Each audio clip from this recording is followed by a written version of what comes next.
The council chamber floated in the darkness of space like a giant jewel. Its silver walls reflected the light of distant stars. Inside the massive room, representatives from 7 alien species sat in a circle. Each seat was designed for a different kind of body. Some were tall, some were short, some had wings, and some had tentacles. But all of them shared one thing in common. They were looking at the human ambassador with cold eyes. Kyle Morrison stood in the center of the circle. He was 52 years old with gray hair and tired eyes. He had been a soldier once, back on Earth. Now he was a diplomat. He wore a simple blue suit with Earth's flag on his shoulder. His hands were clasped behind his back. He stood perfectly still while the accusations flew around him like angry birds. High Chancellor Vexithar spoke from his elevated seat. He was a Zephyrian, tall and covered in purple scales that caught the light. His eyes were yellow and cold. When he spoke, his voice echoed through the chamber like thunder. He pointed one long finger at Kyle. The humans have violated the Treaty of Shared Space. We have evidence that they built military bases in the contested zones. They are preparing for war. They cannot be trusted. The words came out sharp and final. Kyle watched as holographic images appeared in the air above them. The images showed human ships near the border regions. They showed structures that looked like weapons platforms. They showed data that seemed damning, but Kyle knew the truth. The images were fake. Someone had changed them. Someone had lied. He took a breath and spoke calmly. Those images are not accurate.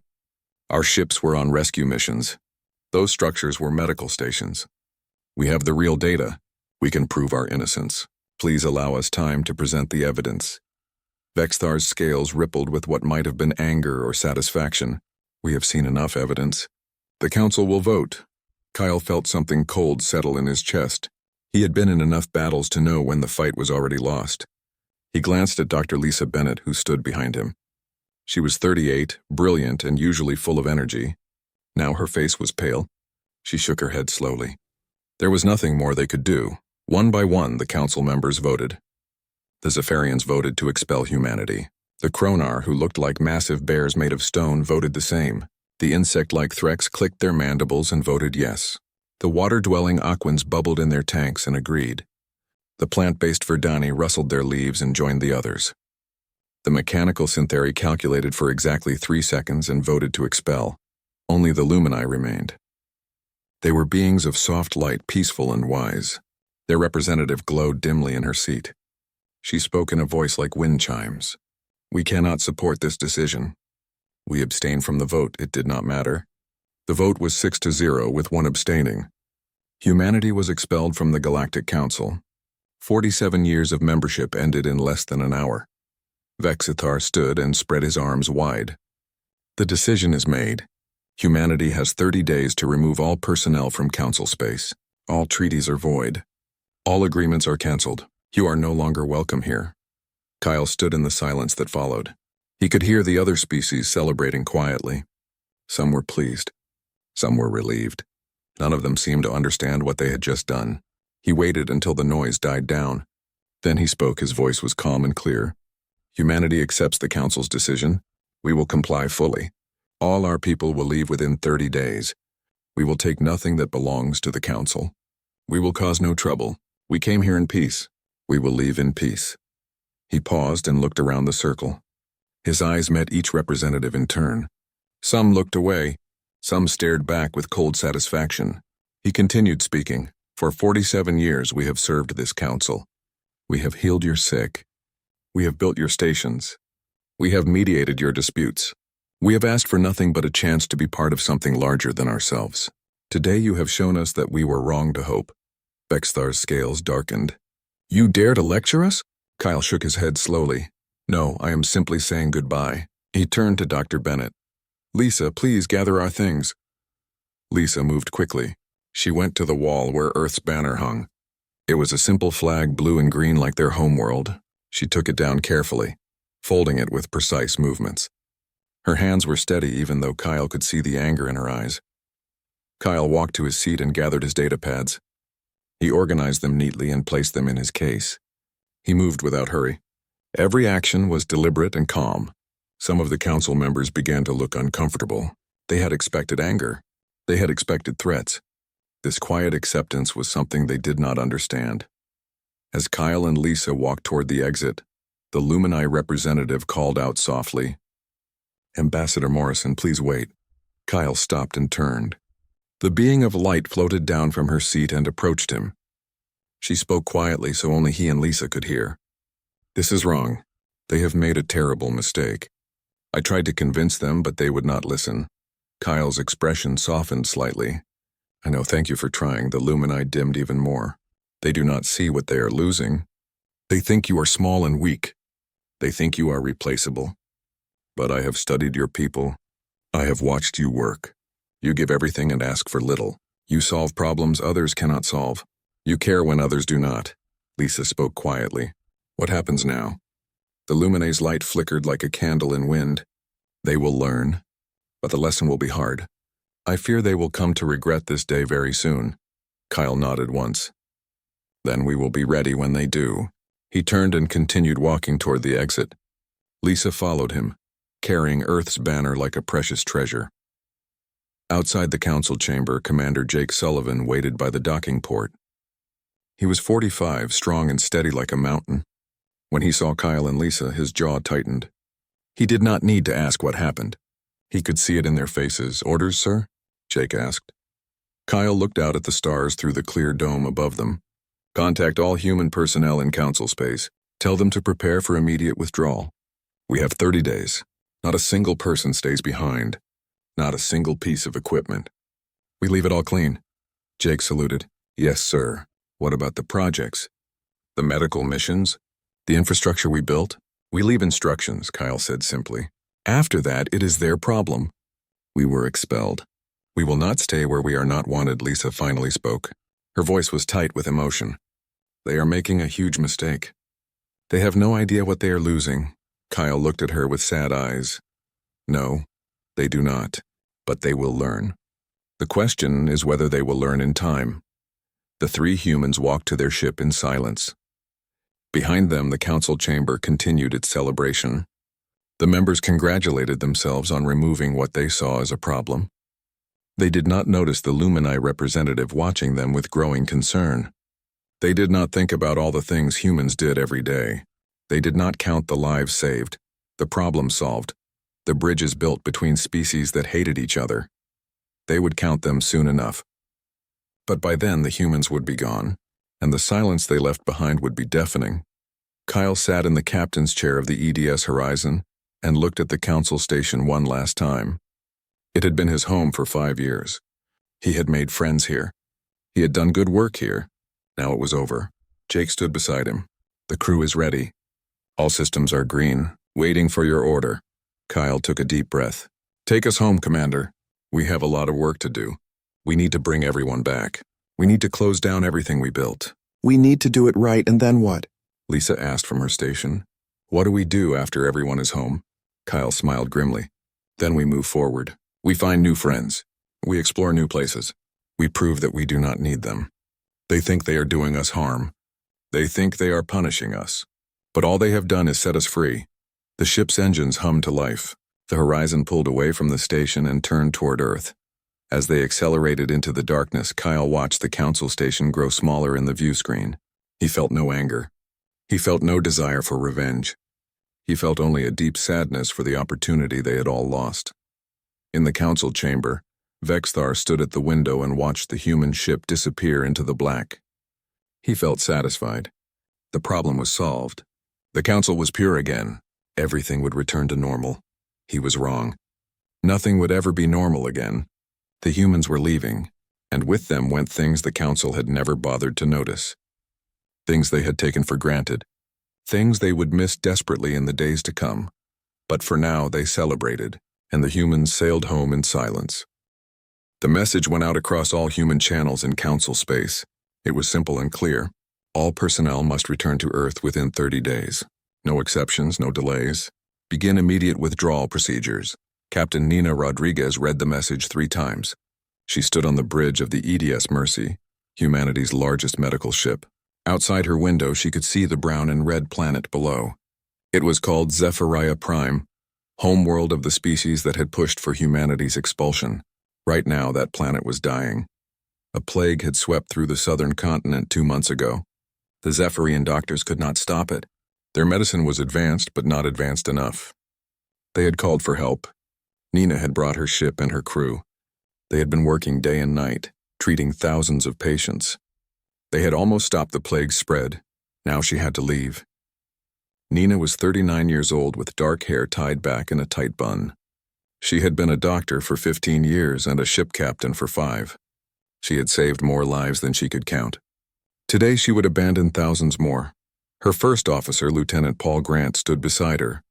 He was reading the same message on his datapad. His face was grim.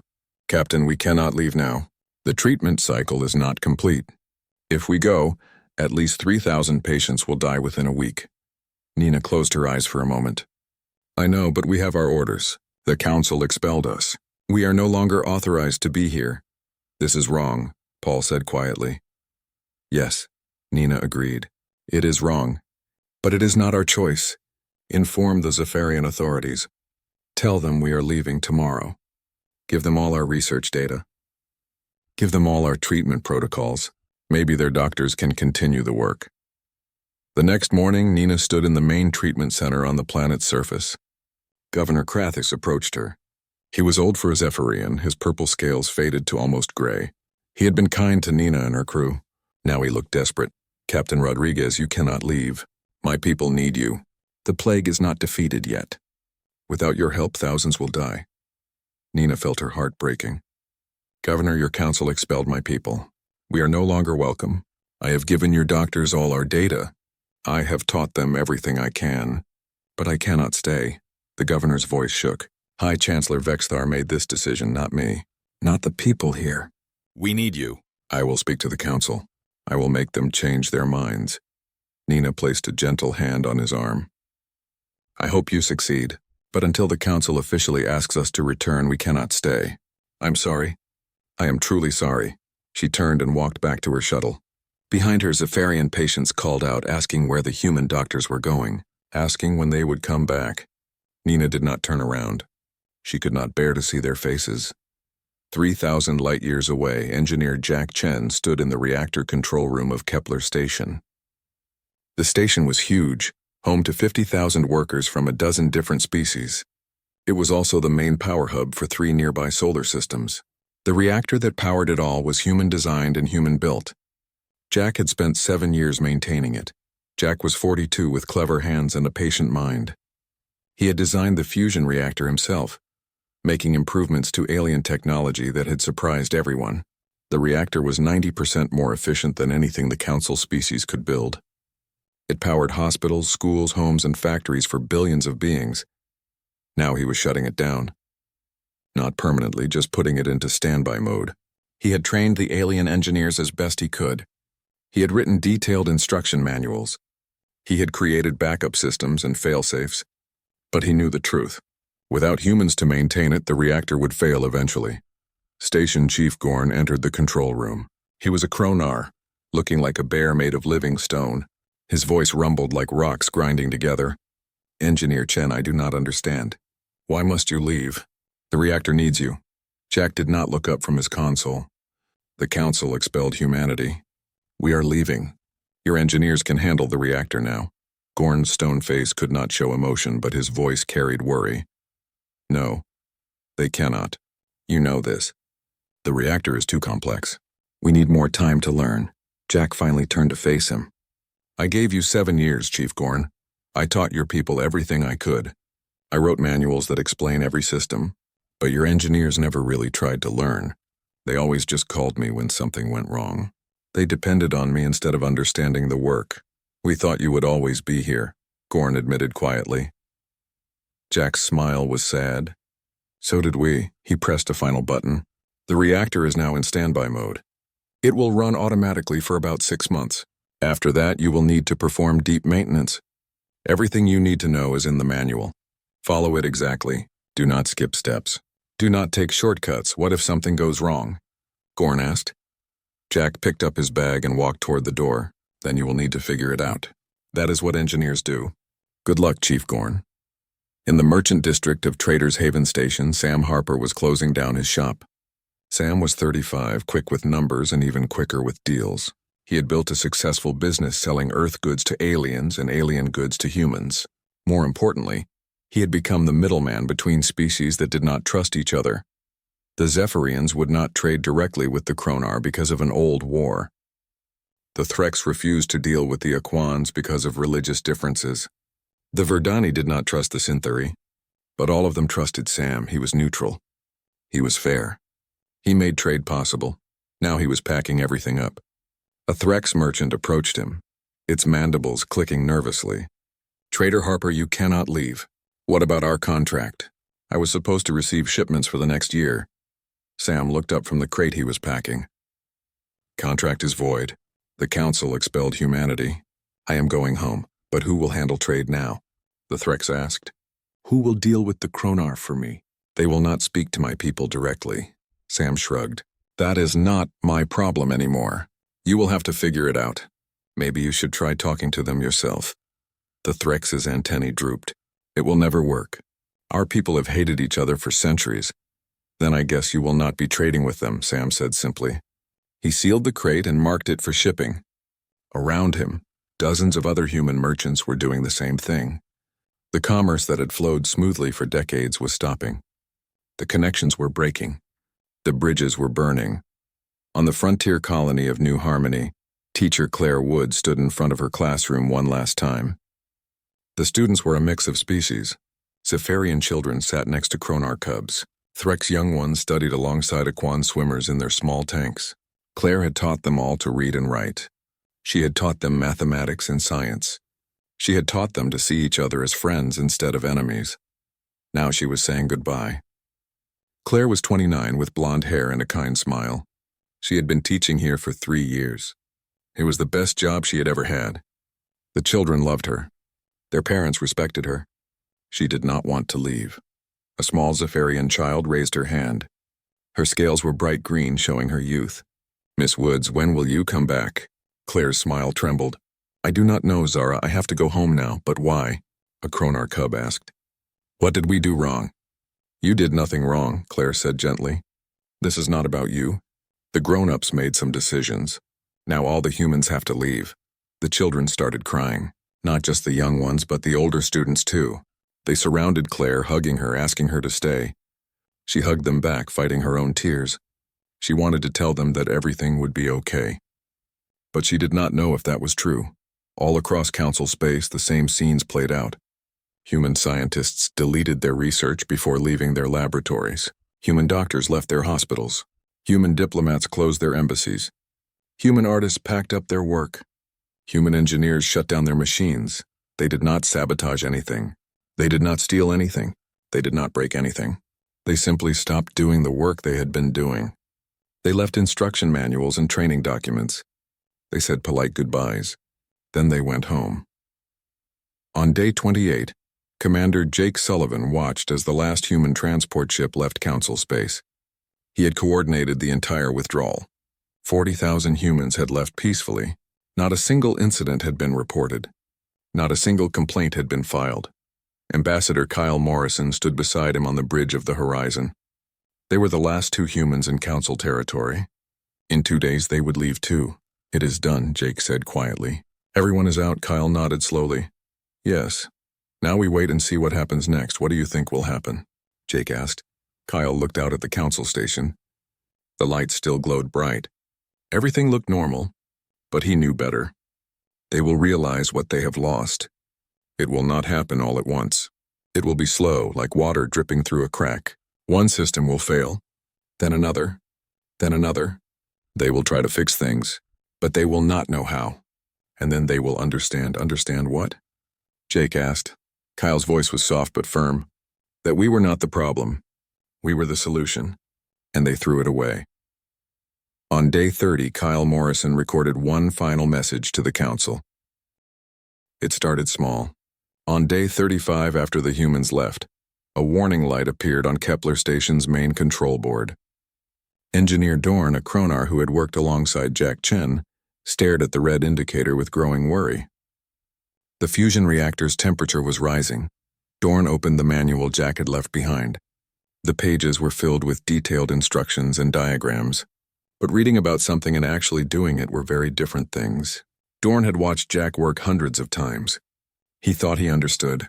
Now, facing the problem alone, he realized he had only seen the surface. He followed the manual step by step. He adjusted the coolant flow. He recalibrated the magnetic containment. The temperature dropped slightly, then started rising again. Something was wrong, but Dorn could not figure out what. He called Station Chief Gorn. "The reactor is overheating," Dorn reported. "I did everything the manual says, but it is not working." Gorn's stone face remained calm, but his voice carried tension. "Keep trying. We cannot shut down the reactor. 3 solar systems depend on this power." Over the next week, the situation got worse. The temperature kept climbing. Dorn and his team worked around the clock, but nothing helped. Finally, on day 42, they had no choice. They initiated an emergency shutdown. Kepler Station went dark. 3 billion beings on 3 different worlds lost power. Hospitals switched to backup generators that could only last a few days. Factories stopped production. Transportation systems failed. Food storage facilities lost refrigeration. In homes across 3 worlds, the lights went out and did not come back on. Station Chief Gorn stood in the dark control room and finally understood. The humans had not sabotaged anything. They had simply taken their knowledge with them. The reactor was too advanced, too complex. Without human expertise, it was just an expensive piece of metal that nobody knew how to fix. On Zephyria Prime, the plague that Captain Rodriguez had almost defeated came roaring back. The Zephyrian doctors tried to continue the treatment protocols the humans had left, but they did not fully understand the medicine. They made mistakes, small mistakes that had large consequences. Within 2 weeks of the humans leaving, another 1,000 patients died. Within a month, the death count reached 5,000. Governor Krathix watched helplessly as his people suffered. He sent urgent messages to the council, begging them to ask the humans to return.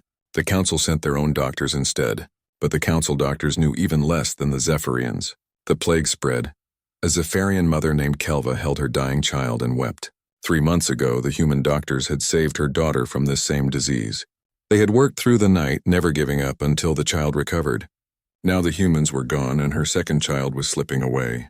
"Where are the humans?" Kelva asked the Zephyrian doctor. Why did they leave us? The doctor had no answer. He could only watch as another patient died, another life that might have been saved if the humans were still there. In the merchant districts across council space, trade was collapsing. The Threx merchants could not negotiate with the Kronar. Old hatreds and mistrust made every deal impossible. The Aquans refused to buy from the Verdani. The Syntheri would not sell to the Zephyrians. Without human middlemen, commerce ground to a halt. Sam Harper's former competitor, a Threx named Killix, tried to take over the humans' business. But within days, he gave up. The species would not trust him. They each wanted their own kind to handle trades. Deals fell apart. Profits vanished. The economic damage spread like ripples in water. Ambassador Kira Lin was a mid-level council representative from the Lumini species. She had voted to abstain when the council expelled humanity. Now she was watching the consequences unfold with growing horror. She decided to investigate exactly what humanity had contributed to the council. What she found shocked her. The humans had been involved in nearly everything, but so quietly that nobody noticed. They had provided medical care on 47 different worlds. They had designed and maintained infrastructure on 12 major stations. They had mediated 89 separate disputes between species. They had facilitated 64% of all interspecies trade, but most importantly, the humans had been innovators. 37% of all medical advances in the last 47 years had come from human research or human collaboration. They had improved reactor efficiency by 90%. They had developed new communication protocols that allowed species with completely different languages to understand each other. Kira Lin compiled her findings into a detailed report. She presented it to the council during an emergency session. The chamber was tense. Representatives from across council space were demanding answers about why everything was falling apart. The report showed the truth in cold numbers. Since humanity's departure 60 days ago, medical deaths had increased by 40% in former human-served regions. Infrastructure failures had affected 15 major stations. Trade volume had dropped by 58%. And most serious, A border dispute between the Zephyrians and the Kronar had erupted into armed conflict. For decades, tensions had existed between these two powerful species. The humans had quietly mediated, holding meetings, facilitating communication, finding compromises. Without them, the old hatred surfaced. A border incident turned into a skirmish. The skirmish grew into battles. Now warships were gathering on both sides. High Chancellor Vexthar had been removed from power, but he still attended council sessions. He stood and pointed an accusing finger at Kira Lynn's report. This is human sabotage. They deliberately designed systems that would fail without them. They wanted to punish us. Kira Lynn's light flared bright with anger. No, I have investigated thoroughly. The humans sabotaged nothing. They left complete instructions for everything. They trained our people as much as they could. The problem is that we never truly learned. We depended on them and took them for granted. When they left, we realized we could not do the work ourselves. Another representative, a syntheri named Unit 7, spoke in its mechanical voice. Analysis confirms Ambassador Kira Lynn's findings. Human systems were designed for efficiency and reliability. Our species simply lacked the specific knowledge to maintain them. This is not sabotage. This is consequence. But the most damning evidence came from the Aquan representative. She was old and wise, having served on the council for 300 years. She rose from her water tank, her voice bubbling through the speakers. I have reviewed the historical records. Over 47 years, humans prevented 12 wars through quiet diplomacy. They solved problems before they became crises. They built bridges between enemies. We never noticed because they did it so smoothly. Now they are gone and we are tearing ourselves apart. The council chamber fell silent. Representatives looked at each other, finally understanding what they had done. They had expelled the one species that held everything together. They had removed the glue that kept the council functioning. On New Harmony Colony, the school that teacher Claire Woods had left behind was struggling. A Verdani teacher had taken over her class. But the students fought constantly. The Zephyrian children would not sit near the Kronar cubs. The Threx young ones bullied the Aquan swimmers. The careful harmony Claire had built over 3 years collapsed in 3 weeks. The colony administrator watched the chaos with sad eyes. The human had made it look easy. She had treated all the children the same, with kindness and firmness. She had taught them to see past their differences. Now that she was gone, old prejudices returned. The children were just copying what they saw in the adults. Across council space, similar stories repeated. Research projects fell apart when human scientists left. Medical clinics closed when human doctors departed. Power stations failed when human engineers were gone. Trade routes broke when human merchants vanished. The council members began receiving angry messages from their homeworlds. Citizens demanded to know why their power was out, why medicine was unavailable, why trade had stopped, why everything was falling apart. The representatives had no good answers. In the Zephyrian sector, a protest movement began. Thousands of citizens gathered outside government buildings, holding signs that said, "Bring back the humans and we need human doctors." Governor Krathix joined the protests, his faded purple scales making him easy to spot in the crowd. On Kepler Station, billions of citizens sat in darkness, their anger growing. Station Chief Gorn received death threats. People blamed him for letting the human engineer leave. They did not understand that Gorn had no choice. The council had ordered all humans to go. The border war between the Zephyrians and Kronar intensified. Ships were destroyed. Colonies were attacked. Thousands died. The council tried to mediate but failed completely. Neither side trusted the council anymore. They remembered that humans had always been fair, always been neutral, always found solutions. The council just argued and accomplished nothing. Ambassador Kira Lynn worked desperately to quantify the damage. Her reports grew longer each day. Economic losses had reached trillions of credits. Medical crises affected 30 worlds. Infrastructure failures threatened 50 stations. The border war was escalating toward total conflict. And everywhere the same question echoed. Where are the humans? The council delegation ships dropped out of faster-than-light travel at the edge of Earth's solar system. Ambassador Kira Lynn stood on the bridge of the lead vessel, looking at the small blue planet in the distance. She had never been to Earth before. Like most council species, she had thought of it as insignificant. Now she was coming here to beg. Immediately, human defense ships surrounded them. Admiral Greg Patterson's voice came over the communication channel. He sounded professional but cold. Council vessels, you have entered Earth space. State your purpose. Kira Lin took a breath before responding. This is Ambassador Kira Lin of the Lumini, representing the Galactic Council. We request permission to meet with your leadership. We have important matters to discuss. There was a long pause. Kira Lin could almost feel the humans deciding whether to even let them approach. Finally, Patterson replied, Permission granted. Follow our escort ships to Earth. Any deviation from the flight path will be considered hostile. The human ships guided them toward the planet. Kira Lin noticed how many warships were patrolling. Far more than when humanity had been part of the Council. Earth had been building up its defenses. They were no longer the weak junior member they once appeared to be. The delegation landed at a small spaceport outside Washington, D.C.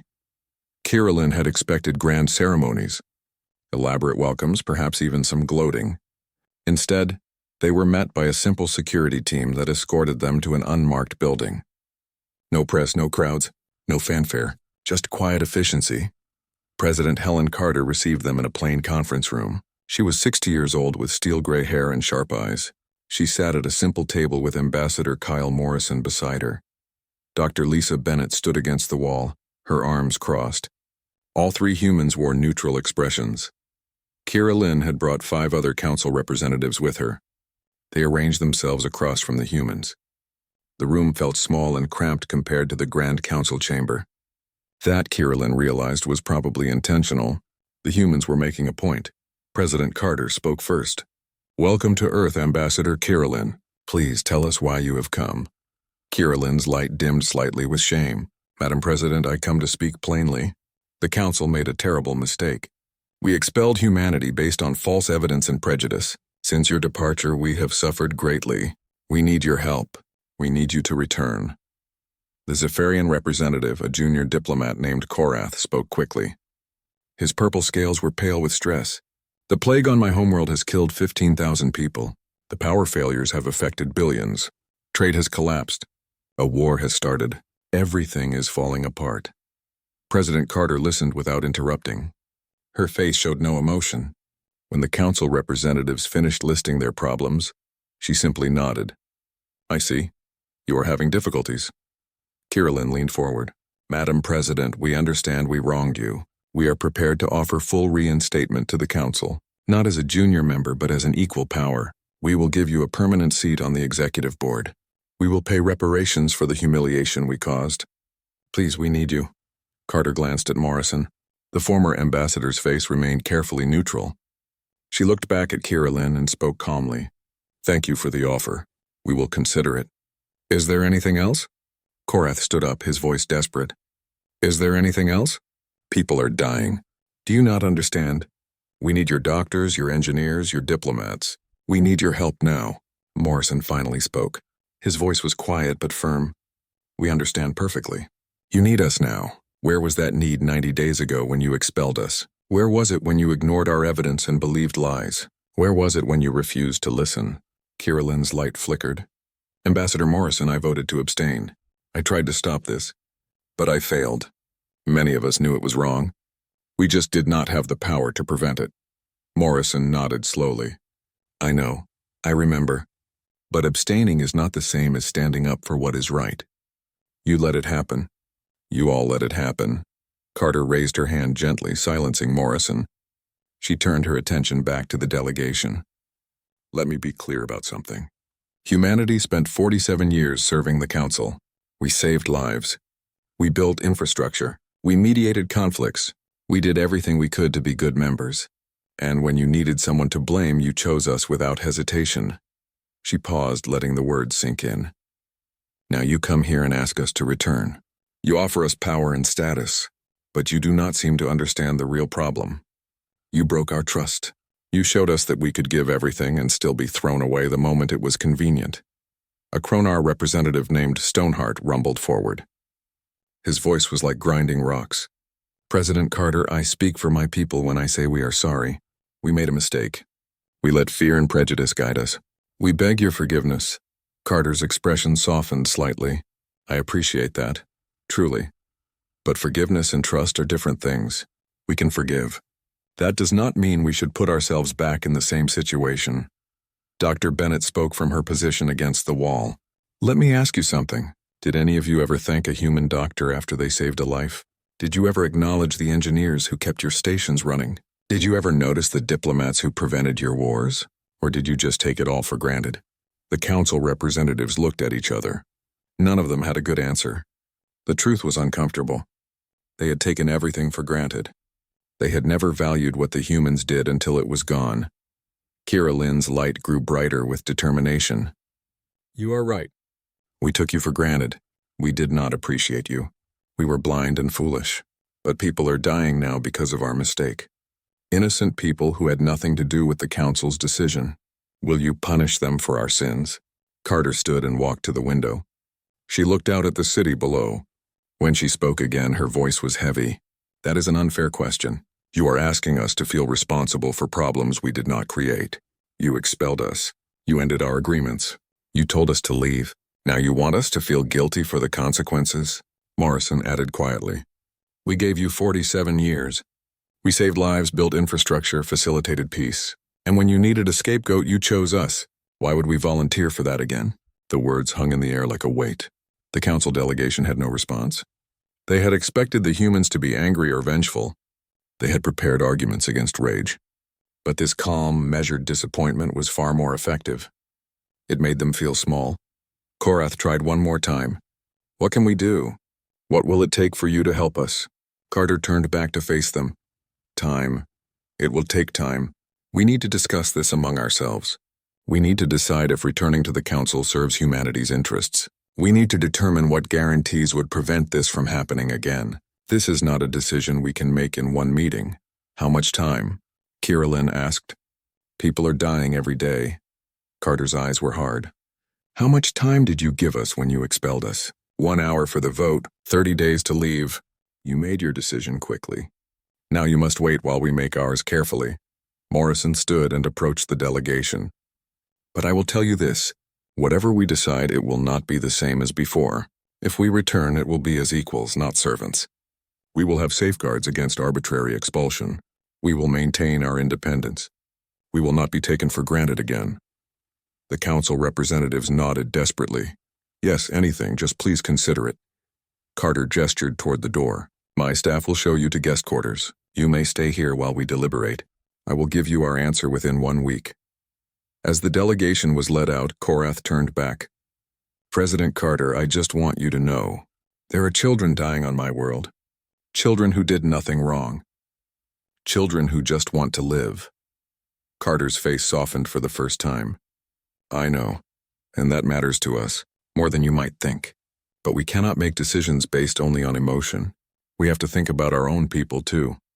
After the delegation left, Carter, Morrison, and Bennett sat in silence for a long moment. Finally, Carter spoke. What do you think? Bennett answered first. They are desperate. That is good leverage for negotiating, but they are also right. People are dying. Innocent people. Morrison nodded slowly. We could help without rejoining the council. We could send medical teams as humanitarian aid.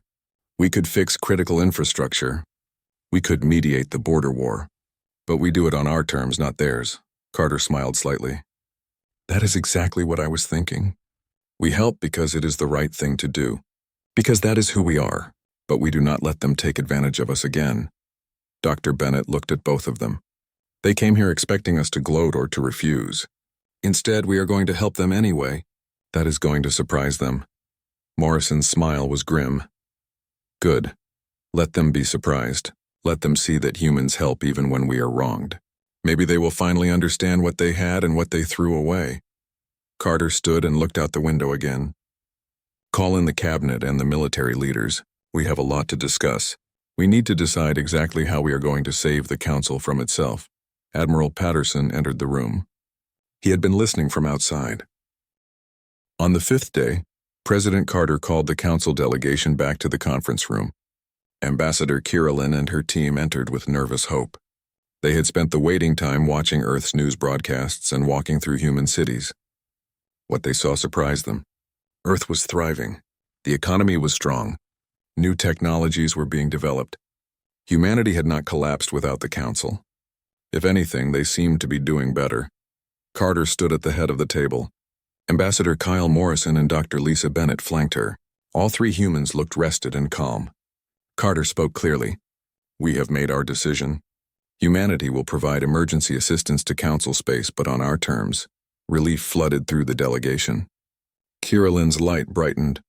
"Thank you, Madam President. Thank you so much. We accept any terms you set." Carter raised her hand. "Listen to the terms before you agree. First, we will send medical teams to address the plague on Zephyria Prime and other affected worlds. But these teams operate under Earth's authority, not the Council's. They are guests, not members. They can leave at any time if they are mistreated," Morrison continued.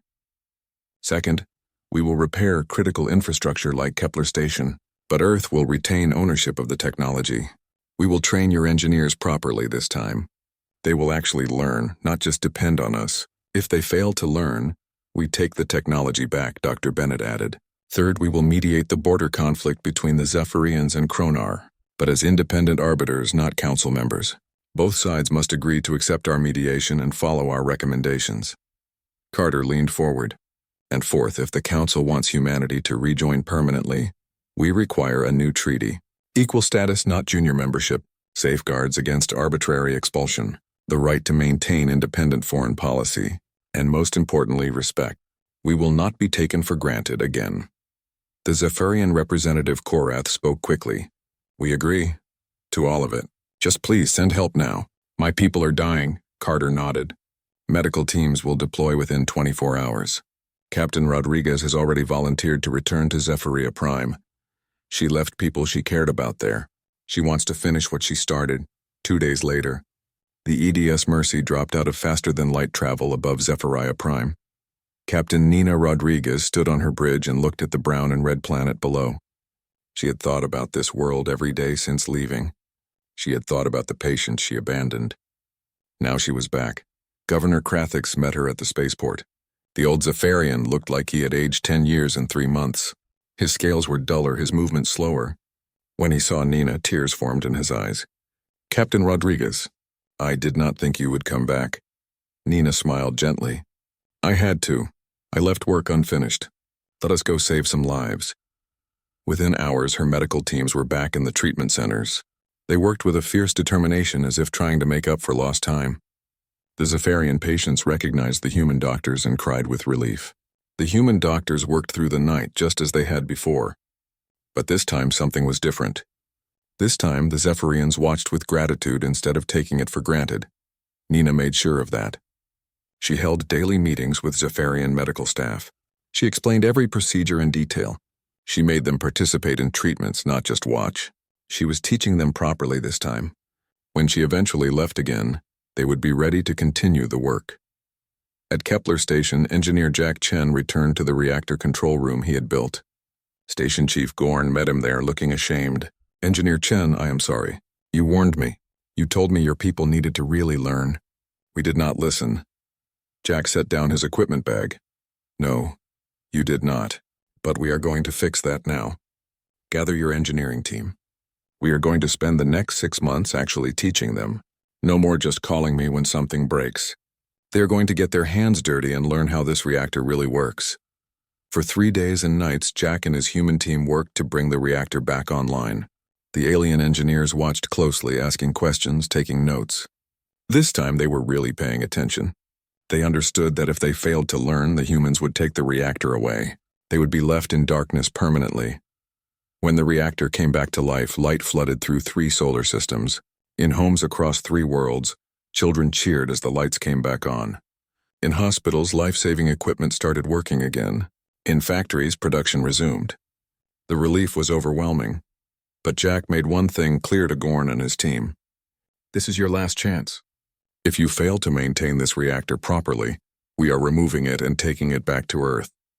You will have to build your own power source." "Am I understood?" Gorn nodded solemnly. "Understood. We will not fail you again." At the border between Zephyrian and Kronar territory, Ambassador Morrison stood in a neutral space station. Representatives from both species sat across from each other, their faces filled with hatred. They had been fighting for 3 months. Thousands had died. Neither side would back down. Morrison spoke calmly. Gentlemen, I am here as an independent mediator, not as a council representative, not as someone with authority over you, just as someone who wants to help you find peace. But I need you both to agree to listen and to negotiate in good faith, the Zephyrian general hissed. Why should we trust you? Your people left us, Morrison looked at him steadily. No, your council expelled us. We left because we were ordered to leave. But we are back now because people are dying. Because war is wasteful and stupid. Because there are better solutions than killing each other. The Kronar commander rumbled. The humans always mediated our disputes before. They were fair. They found solutions. We missed that. Then let me help you now, Morrison said. Tell me what you are fighting about. Really fighting about? Not the surface excuses, but the real reasons. For 3 days, Morrison listened. He asked questions. He found common ground. He separated real issues from pride and posturing. Slowly, carefully, he built a framework for peace. Both sides agreed to a ceasefire, then to withdrawing their fleets, then to establishing a neutral zone, finally to resuming trade and diplomatic relations. The Zephyrian general shook Morrison's hand at the end. You have saved thousands of lives, Ambassador. We are grateful. Morrison smiled slightly. I just helped you save yourselves. Remember this feeling. Remember that talking is better than fighting. And maybe next time, try talking first before the shooting starts. Back at the council chamber, the representatives gathered for a historic session. They had drafted a new treaty, one that would bring humanity back as equals. High Chancellor Greenleaf stood at the center. Today we right a terrible wrong. Today we welcome humanity back to the Galactic Council, not as junior members but as equals. Ambassador Morrison stood to sign the treaty. He wore his blue uniform with Earth's flag on the shoulder. Dr. Bennett stood beside him as witness. President Carter watched via video link from Earth. Morrison picked up the signing instrument and paused. He looked around at all the alien faces watching him. Some looked ashamed. Some looked grateful. A few still looked resentful. But all of them looked at him with respect now. Before I sign this, Morrison said, I want to say something. We are coming back. But we are not the same as we were. We have learned that kindness can be mistaken for weakness, that helping others does not always earn gratitude, that sometimes people only value what they have after they lose it. He paused. But we have also learned that being wronged does not justify becoming cruel. That helping others is right even when it is not appreciated, that who we are matters more than how we are treated. So we return, not because you asked us, not because you need us, but because it is who we are. Morrison signed the treaty with a firm hand. Around the chamber, the representatives stood and applauded. Some of them were crying. Ambassador Kirillin glowed brightly with joy and relief. The Luminae had fought so hard for this moment. After the ceremony, a young Zephyrian approached Dr. Bennett. She was a scientist who had worked with Bennett years ago. Doctor, I want to apologize. I took your work for granted. I never thanked you properly. I never acknowledged what you did for us. I am sorry. Bennett smiled warmly. Thank you for saying that. It means more than you know. But do not just say it to me. Say it to every human you work with. Show them you value their effort. That is how we build something better. Earth's banner was restored to the council chamber, but in a new position. It hung alongside the founding members, elevated and prominent. Equal. Morrison looked at it with mixed emotions. Pride, certainly, but also wariness. They had earned respect the hard way. Now they had to make sure they never lost it again. On New Harmony Colony, teacher Claire Woods returned to her classroom. The students erupted with joy when they saw her. They rushed to hug her, all the different species together. Claire laughed and cried at the same time. I missed you all so much. Let us get back to learning, shall we? The months that followed were not easy. Trust had to be rebuilt slowly. Humans worked hard, but they also set boundaries. They said no when necessary. They demanded fair treatment. They walked away from situations that exploited them. And slowly, the other species learned to value what they had instead of taking it for granted.